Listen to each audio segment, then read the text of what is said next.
First question क्या है error में, he is the better goalkeeper in the team.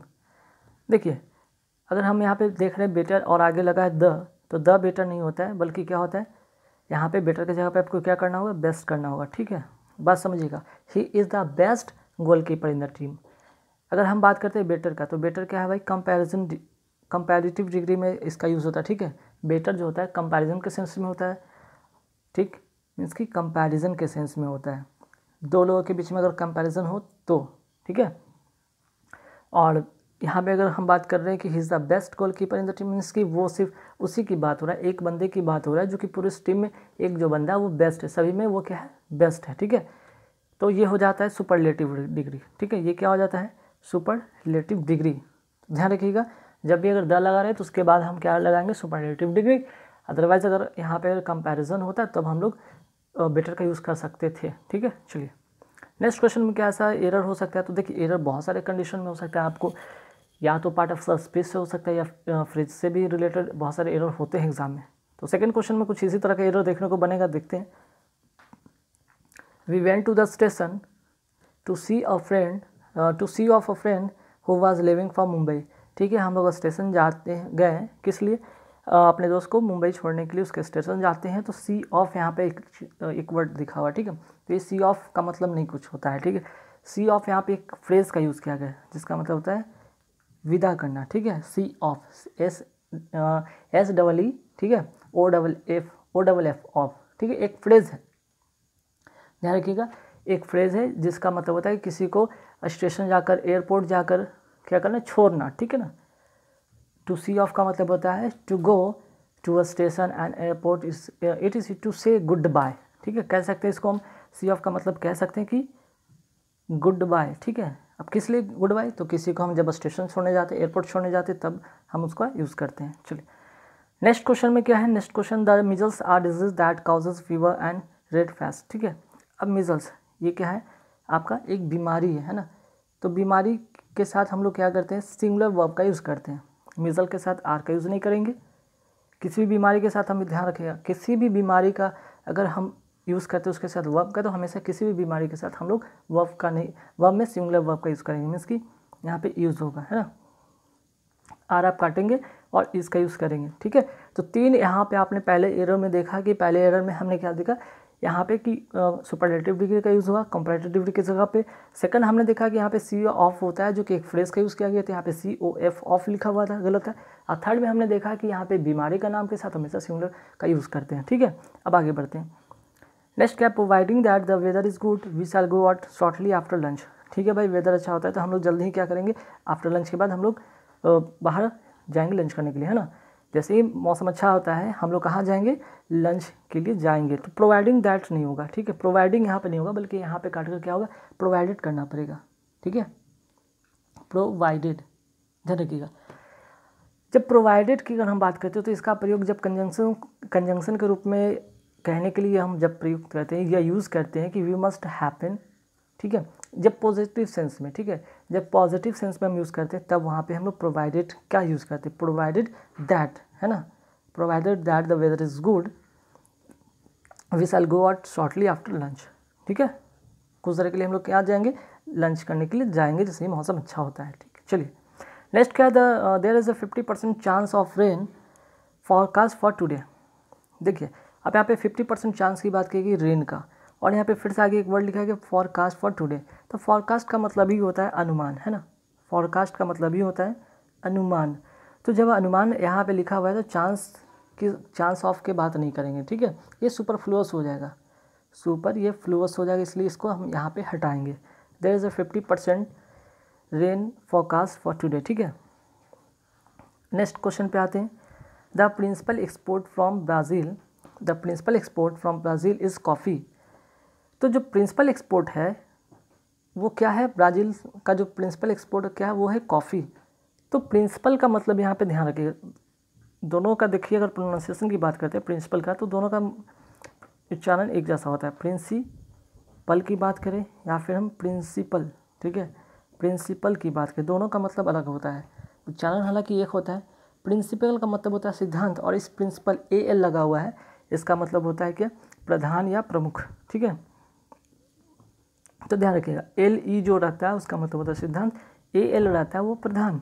तो यहाँ कहने के बाद प्रधान या मुख्य कह सकते हैं, प्रधान कह सकते हैं या मुख्य कह सकते हैं। तो इसका जो मुख्य जो यहाँ पे एक्सपोर्ट का है, ब्राज़ील का जो मेन एक्सपोर्ट का चीज़ है, वो मुख्य जो एक्सपोर्ट करता है ब्राज़ील वो करता है कॉफ़ी। ठीक है, चलिए नेक्स्ट क्वेश्चन पे आते हैं कि ये बहुत इंपॉर्टेंट है, 7 जो है बहुत इंपॉर्टेंट है, आप वेरी इंपॉर्टेंट कर लीजिएगा, इसमें रूल बहुत इंपॉर्टेंट है। The lawyer has plenty of clients, है ना।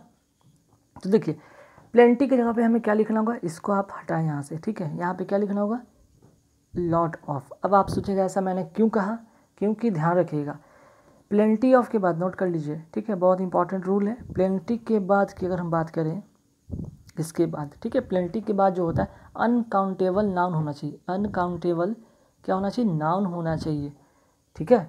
जो कि यहाँ ये तो क्लाइंट्स क्या है, काउंटेबल नाउन है, तो इसके अकॉर्डिंग यहाँ पे प्लेंटी की जगह पे आप लॉट ऑफ करेंगे, ठीक है।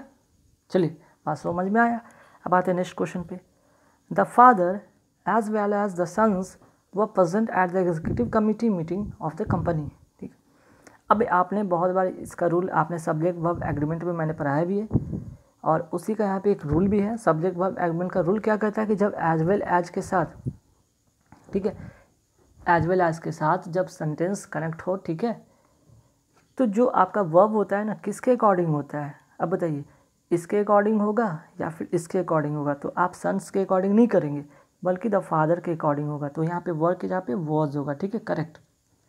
अगर आप लोग देखेंगे कि अरे यहाँ तो द सन्स है, सन्स यहाँ पे प्लूरल है, तो ठीक है सही है, नहीं गलत है, ठीक है। एज वेल एज जब भी कनेक्ट रहेगा हम पहले वाले सब्जेक्ट के अनुसार ही हम वर्ब का यूज़ करेंगे, ठीक है। तो आपने यहाँ पे फिर से रूल सीखा। चलिए अब आते हैं यहाँ पे फिलर का है, जो इंपॉर्टेंट फिलर उसके वो यहाँ पे मैं लिया हूँ। He finally got the dash drive the heavy vehicle, ठीक है। अब यहाँ पे देखिए 4 ऑप्शन आपको दिखेंगे, लेकिन कई बार ऐसे आपको कन्फ्यूजन खड़ा होगा कि आप सोचेंगे कि हम क्या यहाँ पे फिल करें, ठीक है। तो देखिए आपको पता है कि यहाँ पे he finally got the drive heavy vehicle, heavy vehicle के लिए क्या मिलता है, फाइनली उसे क्या मिला, हैवी व्हीकल को लिए चलाने के लिए उसको क्या मिलता है। वो भी आप व्हीकल चलाते हैं, चाहे वो बाइक हो चाहे वो कार हो, क्या मिलता है आपको, लाइसेंस मिलता है, ऑब्वियसली बात है, ठीक है। तो ड्राइव ऑफ व्हीकल से तो पता चल गया हमें लाइसेंस मिलेगा, ठीक है। ये दोनों तो नहीं। अब लाइसेंस और लाइसेंस में क्या पंगा है भाई, ये पंगा ये है नाउन का और ये वर्ब का पंगा है, ध्यान रखिएगा। अगर लास्ट की अगर हम SE की बात करते हैं, SE जो है ये क्या है, वर्ब है, और CE क्या है आपका यहाँ पे, नाउन है, ठीक है। CE वाला जो लाइसेंस है ये क्या है, नाउन है। तो भाई कौन सा यहाँ पे फिल करेंगे, तो देखिए गॉट द के बाद जो आएगा वहाँ पे नाउन आएगा, ठीक है, यहाँ पे नाउन वाला आएगा, मीन्स कि आपका ये लाइसेंस होगा। She finally got the word the के बाद यहाँ पे नाउन आएगा, मीन्स कि लाइसेंस आएगा, वर्ब वाला लाइसेंस नहीं आएगा। He finally got the licence to drive the heavy vehicle, ठीक है। चलिए नेक्स्ट क्वेश्चन है कि there is nobody dash home, at होगा, इन होगा, ऑन होगा, इनसाइड होगा, ठीक है। अब इसमें कौन सा फिल करेंगे, ठीक। तो there is nobody at home, ठीक है, इसका जो प्रीपोजिशन करेक्ट होगा वो होगा एट होम, है ना। चलिए नेक्स्ट क्वेश्चन पे आते हैं कि I don't agree dash you, इसका करेक्ट प्रीपोजिशन होगा, अग्री के साथ हम क्या यूज़ करते हैं, विद का यूज़ करते हैं, ठीक है। तो करेक्ट आंसर हो जाएगा B number option, I don't agree with you. Next question पे आते हैं कि he switch the lights off या on and we could see much better. अब बहुत सारा हर बार में क्या करेंगे, सेंटेंस को पढ़ते यहाँ पे पढ़े, सी ही स्विच द लाइट ऑफ बोलना बहुत अच्छा लगता है ना किसी को भी, आप फट से ऑफ करते हैं और आगे बढ़ जाते हैं, और यहाँ पे हो जाता है गलत। ध्यान रखिए, हालांकि ठीक है स्विच ऑफ भी सही होता है, स्विच ऑन भी सही होता है। स्विच ऑफ मतलब कि लाइट को बुझाना, और ऑन का मतलब लाइट को ऑन करना। लेकिन सेंटेंस में आगे करेंगे we could see much better, we could see कब देखेंगे, जब देखेंगे जब आपका लाइट ऑन होगा तभी तो देखेंगे ना। करेक्ट आंसर होगा बी, ध्यान रखिएगा, ठीक है। चलिए नेक्स्ट क्वेश्चन है यहाँ पे प्रीपोजिशन से रिलेटेड कि though she is very much interested dash singing, she is not good dash it, ठीक है।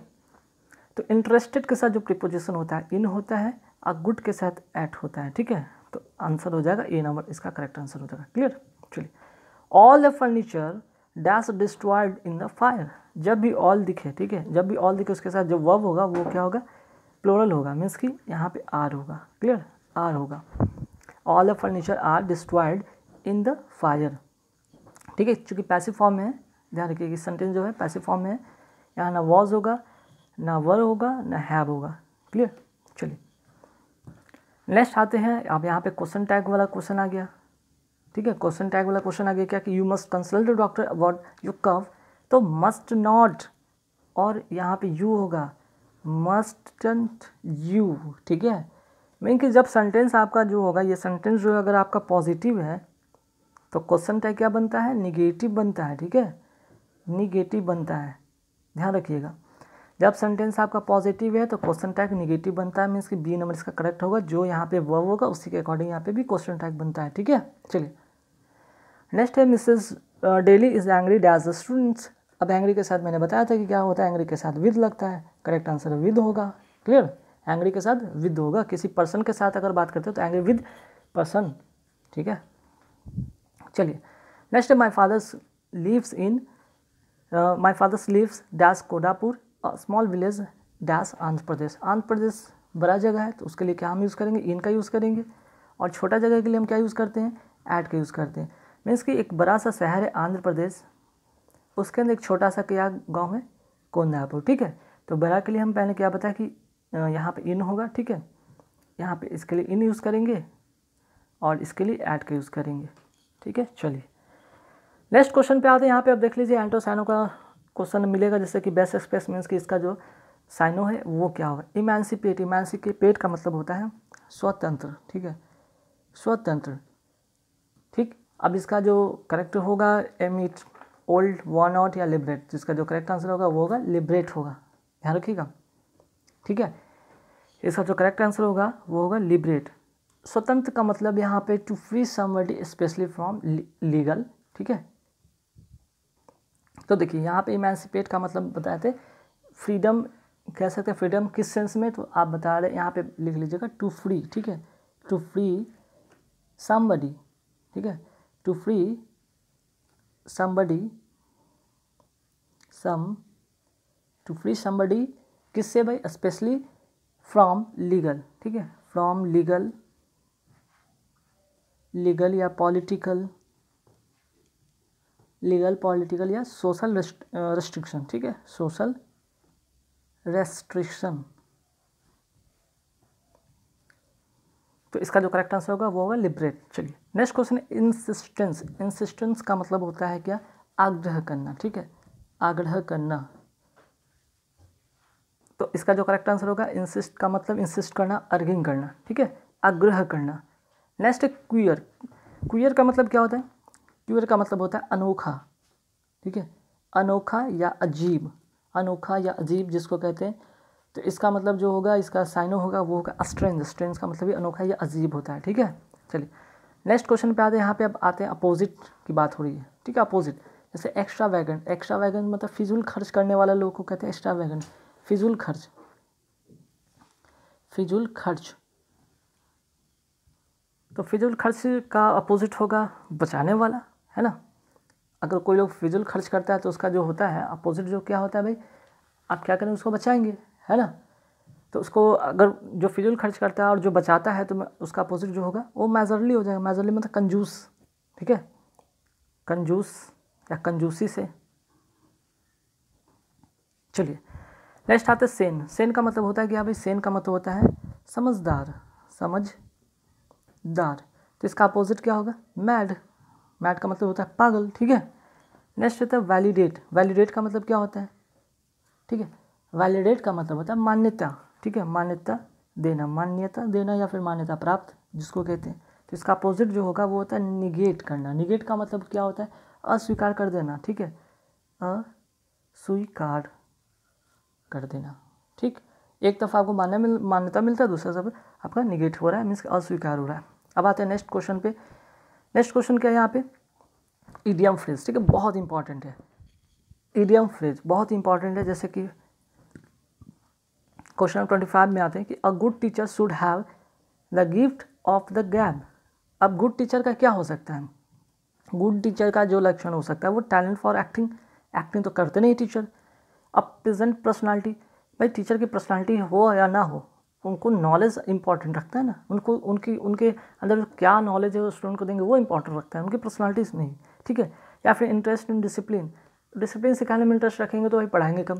तो अ टैलेंट ऑफ स्पीकिंग, ठीक है, उनको स्पीकिंग करने का मतलब कि पढ़ाने में उनकी क्या होती है, बहुत ही उनमें टैलेंट होती है पढ़ाने का। अगर वो पढ़ाते बोल के वो पढ़ाते, उनकी वो क्या है, gift of the gap means के टैलेंट है उनकी, ठीक है। चलिए नेक्स्ट क्वेश्चन पे आते कि it was a red letter day for him because he was elected president. अब कोई प्रेसिडेंट के रूप में चुना गया है तो वो दिन उसका क्या होता है, रेड लेटर डे होता है, मीन्स कि वो एक मेमोरेबल डे होता है, यादगार वाला दिन होता है ना। क्लियर। चलिए नेक्स्ट क्वेश्चन पे आते कि she brought up the orphan as her own child. अब ब्राउट अप का मतलब ध्यान रखिएगा, इसका V2 सेंस में बनाया गया, ठीक है, इसका V2 पास्ट में कन्वर्ट किया गया तो ब्रिंग अप होता है। ब्रिंग अप का मतलब होता है पालन पोषण करना या पालना। अब ऑर्फन में जो अनाथ होते हैं उनको क्या होता है, अपने बच्चों की तरह जो वो पाली, ठीक है। She brought up the orphan as her own child, orphan को अपने बच्चों की तरह पाली। तो इसका जो ब्राउट अप का जो होता है, इसका जो फ्रेज का मीनिंग क्या होता है, उसका मतलब होता है पालना या पालन पोषण करना। इसका जो होगा फ्रेज का जो मीनिंग होगा वो होगा रियर का मतलब ये होता है सेम चीज़ पालना, ठीक है। चलिए नेक्स्ट क्वेश्चन पे आते हैं यहाँ पे सेंटेंस इंप्रूवमेंट। अब देखिए सेंटेंस इंप्रूवमेंट बहुत इंपॉर्टेंट क्वेश्चन, बहुत ही इंपॉर्टेंट टॉपिक है ये भाई, ठीक है। ये आपको बहुत सारे रूल सिखाते हैं, जैसे it is danger to cross the road unmindfully, ठीक है। अब इट इज़ डेंजर, अब यहाँ पे क्या गलती है भाई, डेंजर होगा कि और कुछ होगा, तो पहले यार नियम समझिएगा कि क्या होता है। इट इज़ के साथ यहाँ पे क्या होना चाहिए था, है ना, तो इट इज़ यहाँ पे होना चाहिए था, इट प्लस इज़ प्लस यहाँ पे एडजेक्टिव होगा, ठीक है, एडजेक्टिव। तो डेंजर तो एडजेक्टिव नहीं है ना, डेंजर क्या है भाई, ये तो नाउन है, ये क्या है, नाउन है। हमें क्या लिखना है यहाँ पे, इट इज़ डेंजरस, ये खतरनाक है। खतरा नाउन हो गया, खतरनाक जो होता है वो होता है एडजेक्टिव। तो आपको ये टिक करना होगा, डेंजरस, डेंजरस क्या है, एडजेक्टिव है। It is dangerous to cross the road unmindfully, ठीक है। चलिए नेक्स्ट क्वेश्चन क्या है कि the cloud of misfortunes was blow out. अब जो मिसफॉर्चून दुख के जो बादल हैं वो क्या हो गए, ब्लो ओवर हो गए। ब्लो ओवर मतलब क्या होगा यहाँ पे, ब्लो ओवर का मतलब शांत हो जाना, थम जाना, इसका करेक्ट हो जाएगा, आउट नहीं होगा, ब्लो ओवर होगा। ब्लो ओवर का मतलब होता है थम जाना, ठीक है, थम जाना या शांत हो जाना। अब जो दुख के बादल हैं वो क्या होंगे, थम जाएंगे, शांत हो जाएंगे, अच्छी बात है, ठीक है। अब ऐसे कि यहाँ पे अगर बात करें, अगर ब्लो आउट अगर होता तो उसका भी मतलब जान लीजिए, ब्लो आउट का मतलब होता क्या है। ब्लो आउट का मतलब होता है, हालांकि यहाँ पे तो सेंटेंस में गलत है, ब्लो आउट का मतलब फिर भी जान लीजिए, ब्लो आउट का मतलब क्या होता है, बुझाना या फट जाना, ठीक है, दो अर्थ देता है। फट यहाँ पे फटना के सेंस में भी होता है या फट जाना के सेंस में होता है, या फिर बुझाना भी होता है, बुझाना, ठीक है, नोट कर लीजिएगा भाई, बहुत इंपॉर्टेंट है आप लोग के लिए, ठीक। उसी तरह एक और भी होता है, जैसे कि ब्लो अप भी होता है, ठीक है, ब्लो अप। ब्लो अप का मतलब होता है विस्फोट, ठीक है, विस्फोट, ठीक है, ये भी बहुत इंपॉर्टेंट है, विस्फोट, ठीक। अच्छा एक और होता है ब्लो ऑफ, ब्लो ऑफ ये भी बहुत इंपॉर्टेंट है, नोट कर लीजिएगा, ब्लो के साथ OFF ऑफ, बहुत इंपॉर्टेंट। ब्लो ऑफ का मतलब होता है टालकर हटाना, टालकर हटाना। अब आपका दोस्त आपसे बाइक मांग रहा है, आप उसको क्या करें, बहाना करके टाल करके हटा दिए, है ना। चलिए next question, the picture needs to enlarge to bring out the details clearly. अब देखिए यहाँ पे टू, यहाँ पे पैसिव फॉर्म बनाना होगा। पैसिव फॉर्म बनाने के लिए क्या करना होगा, हमें टू के साथ बी के साथ वर्ब का थर्ड फॉर्म लाना होगा। तो वर्ब का थर्ड फॉर्म कहाँ कहाँ है भाई, यहाँ पे है तो बी नहीं है, यहाँ पे है टू बी इनलार्ज सही है, और बाकी यहाँ पे तो कहीं है नहीं, तो इसका जो करेक्ट आंसर होगा टू बी इनलार्ज, ठीक है, बी नंबर इसका करेक्ट आंसर होगा। नेक्स्ट है कि he was a negative effect on teenager. तो इफेक्ट और अफेक्ट में क्या अंतर है भाई, है ना, इफेक्ट और अफेक्ट में अंतर है, ठीक है, इफेक्ट और अफेक्ट की अगर हम बात करें तो इसमें अंतर है, ठीक है, ध्यान रखिएगा। एक तरफ जहाँ पे इफेक्ट जो होता है नाउन होता है, वहीं अफेक्ट जो होता है आपका क्या होता है, वर्ब होता है ना। इफेक्ट क्या होता है, नाउन होता है, और अफेक्ट क्या होता है, वर्ब होता है। तो he was negative affect, affect मतलब प्रभावित करना, तो ध्यान रखिए नेगेटिव अफेक्ट ऑन टीनेजर। तो यहाँ पे नाउन आप हटाएंगे, उसके यहाँ पे क्या करेंगे, अफेक्ट करेंगे। कोई भी चीज़ आपको अफेक्ट करता है, इफेक्ट नहीं करता, इफेक्ट नाउन के सेंस में होता है, ठीक है। चलिए अब आते हैं यहाँ पे वन वर्ड सब्स्टिट्यूशन भी देख लेते हैं फटाफट। जैसे देखते हैं कि to get of obtain something means कि समथिंग किसी चीज़ को प्राप्त करने को कहते हैं अटेन करना। अटेन करना मतलब ये होता है प्राप्त करना, ठीक है। नेक्स्ट है कि handwriting, handwritten book, ठीक है। यहाँ पे जो है 33 में क्या है, handwritten book. Handwritten book को क्या कहते हैं, ए मैन्युस्क्रिप्ट, ठीक है। वेरी वेरी इंपॉर्टेंट है, कई बार एग्जाम में आता है, रटना पड़ेगा आपको, ठीक है। वन वर्ड सब्स्टिट्यूशन आपको रटना पड़ेगा। और कन्वर्सेशन बिटवीन टू पर्सन के बीच का जो कन्वर्सेशन होता है उससे हम क्या कहते हैं, ठीक है, तो इसको कहते हैं डायलॉग। नेक्स्ट है तो शाई एंड ईजिली एम्बैरेस्ड। एक तो शाई है और ईजिली एम्बैरेस्ड हो जाता है, उसको क्या कहते हैं, बैशफुल।